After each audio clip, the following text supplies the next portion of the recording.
I apologise in advance to Ashley in that I'm using slides. I'm really sorry about that, but not many, and mostly graphic slides. So I'm going to tell you a story, and it's a story about this chap called Justin, who I've just mentioned to you.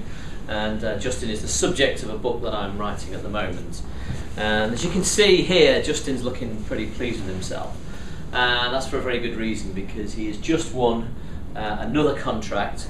And I say another because just recently this guy's been winning lots of contracts and doing really well. He runs his own HR consultancy business, and he's flooded with work, and he's growing very rapidly. And this contract that he's just won is actually with this guy. And this chap had lots of questions. He runs a business, he had a number of different sites, and he was restructuring and re-engineering that business, and he had a big team of management consultants in to help him do that. And of course, one of the things that happens when you restructure a business is that it gives you all kinds of HR issues. And he was realising that he had lots of questions about these HR issues. So he said to the management consultants that he was working with, can you help me with these HR issues? And they said, it's not an area that we cover, unfortunately. So he said to one consultant in particular, do you know anyone? Can you recommend anybody to me? And she thought about it, and she said, well, let me think. I don't actually know anyone. Okay, so let's just put that out there to start with. I don't actually know anyone at all, but there is a guy.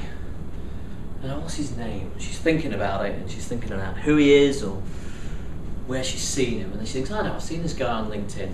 We share a group together on LinkedIn. And I can see his face. I kind of recognise him. And I'm just trying to remember who he is. And then she kind of gets a little bit more, as we do, or certainly I do anyway, in terms of what you remember, she gets a little bit more of a vision of his profile. And she remembers that his name's Justin. Unfortunately, she can't remember any more than that. And as much as she tries, it's kind of stuck with his face and Justin, and that he's in HR and he's an HR consultant. So she said, I can't remember any more than that.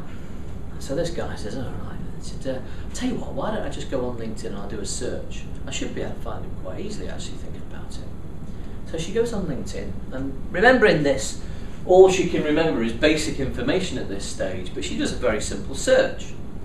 So she just searches for the keyword human resources, first name Justin, and she knows that he's in the northwest. So she says, well, I'll tell you what, we'll just take an M1 postcode and a 35-mile radius. That's all. Very basic search.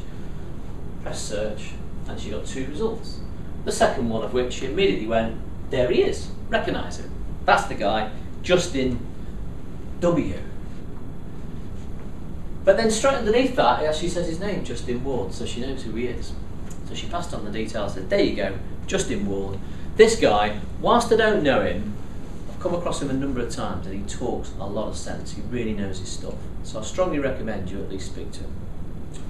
So he did, picked up the phone, got his telephone number from his profile, rang him up, met him, won the contract. Because Justin does know what he's talking about. That's a pretty simple story, really. 5 tips, or 5 points that I want to make, or actually maybe just what can we learn from that story. Well, point number 1 is if you're using LinkedIn, you need to get involved in groups, because if you get involved in groups, people will notice you.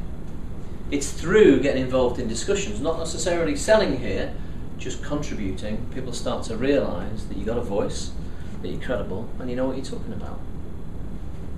But also, of course, it's not necessarily that the people in the group are going to give you that business, because it might be people that they know. And of course, referrals are key to business development.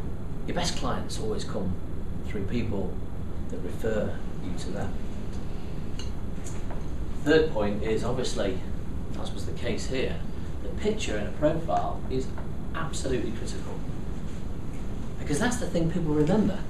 We just remember faces so much better than we can remember names.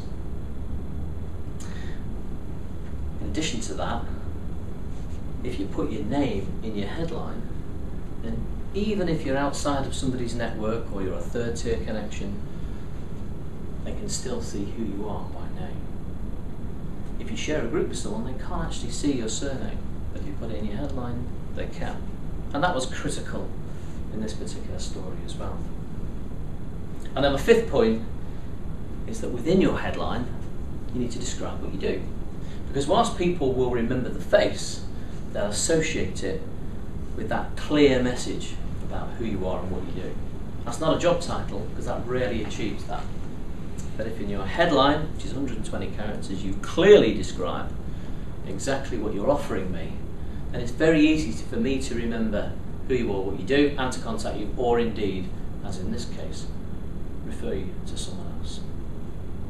So it's a pretty straightforward thing really, but this is the kind of thing that happens all the time. And this is one small little story amongst many in the reinvention of Justin, which is the book that I'm writing at the moment. It starts with Justin losing his job as an HR manager, and it ends with him being a multimillionaire, and everything he does, every single thing that he does, is through LinkedIn. That's me. Thank you very much. Very good. Very good. Very good.